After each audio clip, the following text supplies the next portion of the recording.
इतनी जासूसी कहां दुनिया में होती जितने जासूस हमारे पकड़े जाते हैं। ऑपरेशन सिंदूर के बाद जासूसों की लाइन लगी हुई है। 80-90 तो हेमंत बिस्व शर्मा जी ने पकड़वा लिया, करीब 50 से ज्यादा बाबा जी ने पकड़वा लिया उत्तर प्रदेश में। लाइन लगी पड़ी है। क्यों? भारत में जासूसी सबसे जघन्य अपराध था। छत्रपति शिवाजी महाराज के समय जो जुडिशल सिस्टम था उसमें जासूसों की एक ही सजा थी, प्रतापगढ़ किले के पीछे वाले दरवाजे पे ले जाके पीछे वाली दीवार पे और वहीं से ढकेलना था 100 फीट नीचे खाई में। रानी अहिल्याबाई होलकर जी का, जिनका हमने कल जन्मदिन मनाया, उनके समय जासूसों की क्या सजा थी? हाथ पैर बांध के नर्मदा जी में पलायन, बोले जाओ तुम यहीं पुण्य कमाओ अपना।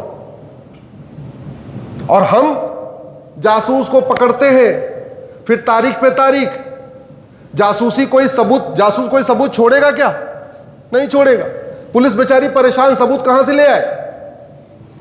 जुडिशियल सिस्टम इतना, कम से कम 25 बार गवाही के लिए आना पड़ेगा और पुलिस 25 गवाह भी नहीं पेश कर पाती। जासूस 10-10 हजार में 50 गवाह खरीद लेता है।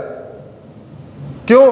क्योंकि भारत में झूठी गवाही देना अपराध नहीं है, तो कोर्ट में वही गवाह मिल जाते हैं। आपने अपराध किया हो तो आपको गवाह ढूंढने की जरूरत नहीं है, केवल जेब में पैसा होना चाहिए। अपराध की गंभीरता के हिसाब से रेट तय है वहीं कोर्ट में, वहीं खड़े हुए हैं। जैसे अगर ब्लड की कमी हो तो हॉस्पिटल में आपको रिलेटिव ले जाने की जरूरत नहीं, पैसा हो ब्लड वहीं मिल जाएगा। मिलता है नहीं मिलता? ऐसे ही आपने अपराध किया हो तो आपको गवाह ढूंढने की जरूरत नहीं है।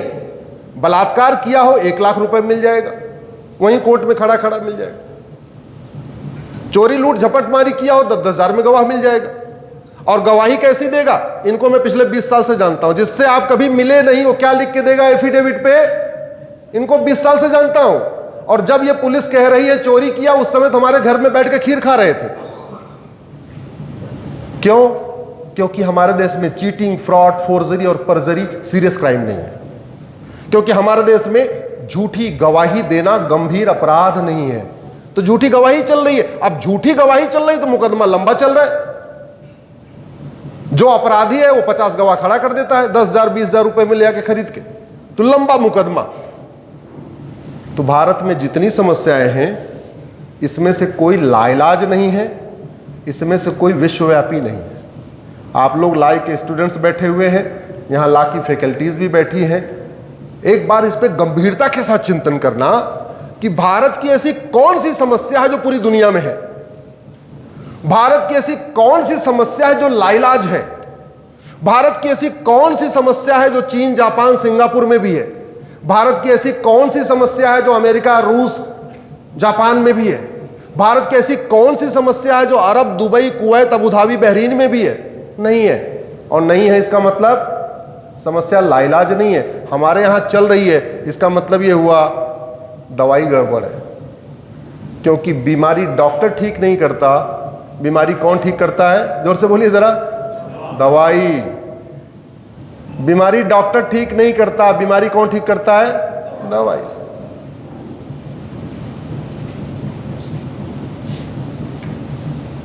हम लोग 15 अगस्त को स्वतंत्रता दिवस मनाते हैं।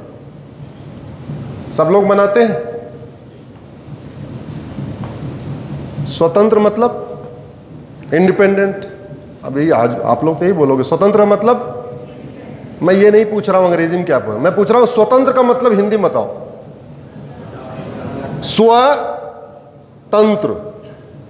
स्व मतलब अपना, तंत्र मतलब सिस्टम।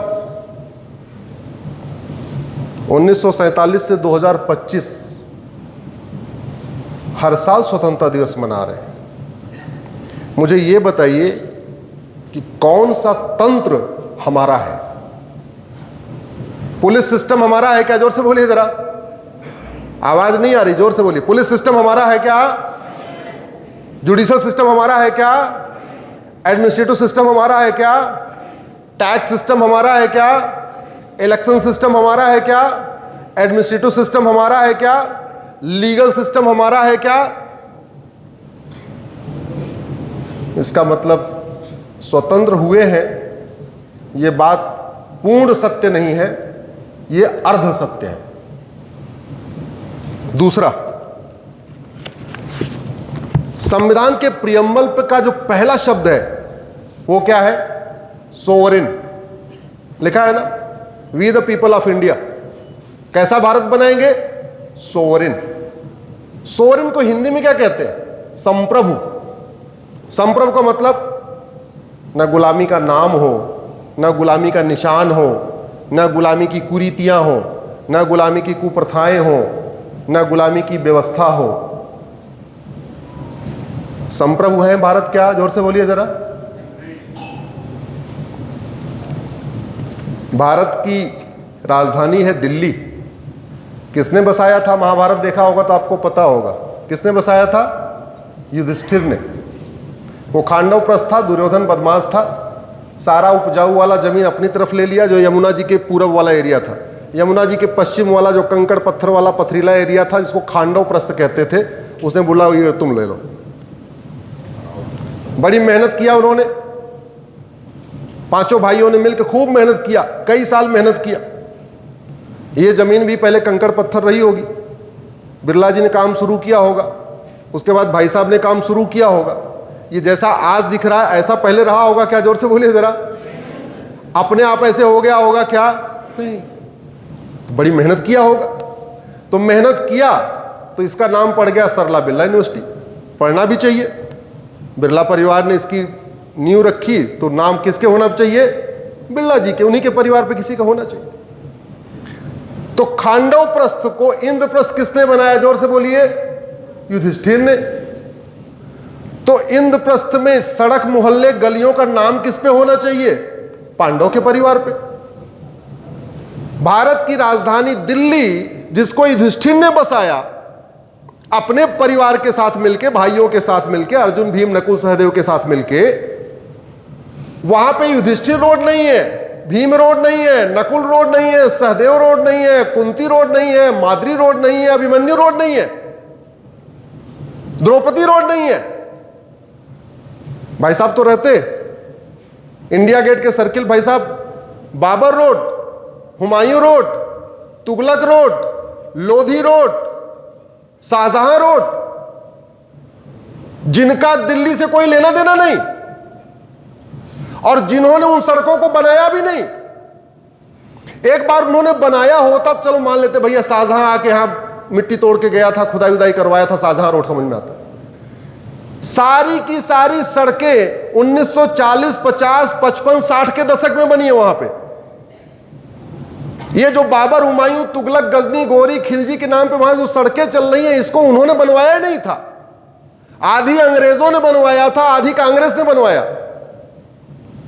लेकिन किसी ने जिसने वहां स्थापना किया उसके नाम पे कुछ भी नहीं है। एक तो विधानसभा, उसका नाम ही बाबरपुर है। समझ में नहीं आ रहा बाबर वहां क्या करने आया था? कुछ नहीं करने आया था, फिर भी चल रहा है। मैंने PIL फाइल किया सुप्रीम कोर्ट में।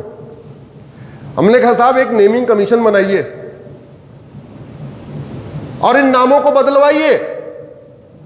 बोले इससे आपका कौन फंडामेंटल राइट वायलेट हो रहा? हमने कहा हमारे 7 फंडामेंटल राइट वायलेट हो रहे हैं। हमने कहा इन वहशी दरिंदों के नाम पे सड़क मोहल्ले गलियां होने के कारण हमारा 7 फंडामेंटल राइट वायलेट हो रहा है। हमारा राइट टू आइडेंटिटी वायलेट हो रहा है, हमारी राइट टू डिग्निटी वायलेट हो रही है, हमारा राइट टू इंडिपेंडेंस वायलेट हो रहा है, हमारा राइट टू सोवरेनिटी वायलेट हो रहा है और हमारा राइट टू रिलीजन वायलेट हो रहा है। तो बोले राइट टू रिलीजन कैसे वायलेट हो रहा है?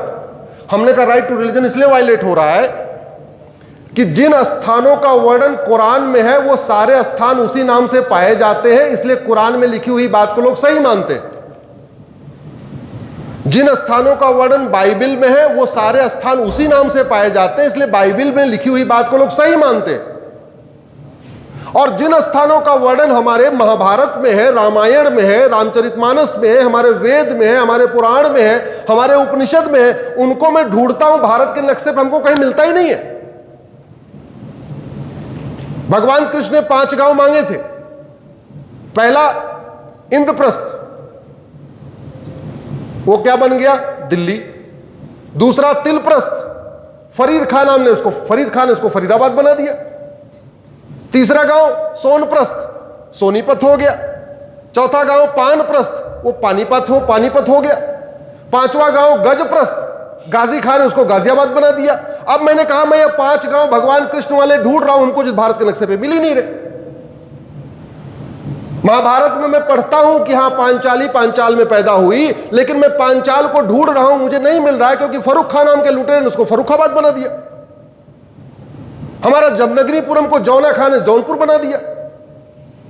हमारा एक शक्तिपीठ था, 51 शक्तिपीठों के बारे में हमारे पुराण में लिखा हुआ, मैं पढ़ता हूं, लेकिन जब मैं पहला शक्तिपीठ कीर्तेश्वरी ढूंढ रहा हूं तो मुझे नहीं मिल रहा है, क्योंकि मुर्शिद खान नाम के लुटेरे ने उसको मुर्शिदाबाद बना दिया।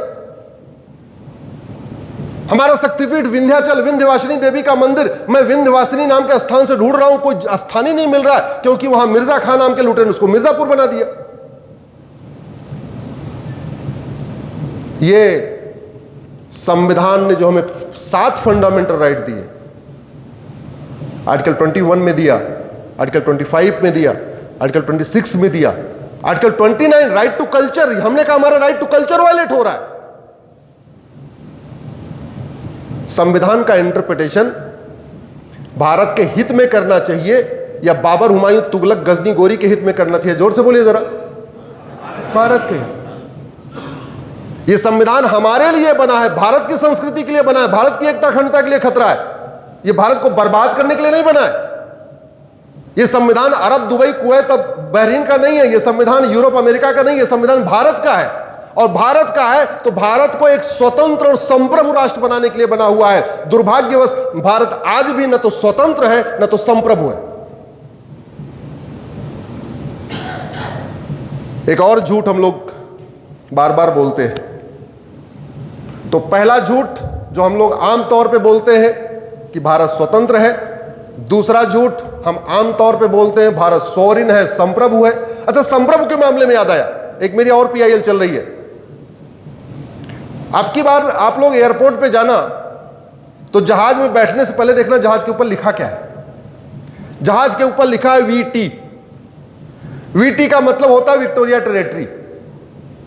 अंग्रेजों का जहां तक राज था वहां तक उन्होंने जहाज का कोड क्या दे दिया? VT, Victoria territory. पाकिस्तान ने उसको बदल दिया, बांग्लादेश ने बदल दिया, मॉरिशस ने बदल दिया, फिजी ने बदल दिया।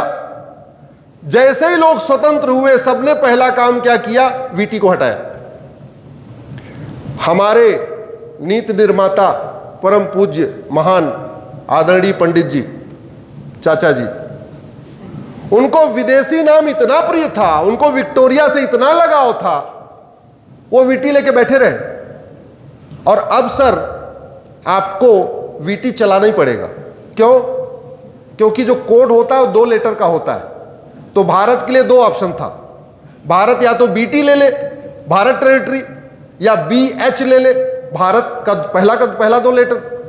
एक को भूटान ले गया, एक को बांग्लादेश ले गया, हमारे लिए कुछ बचा ही नहीं। अब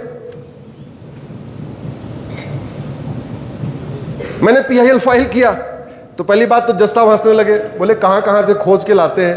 हमने कहा यही खोजने के लिए तो इंजीनियरिंग छोड़ के वकालत किया है।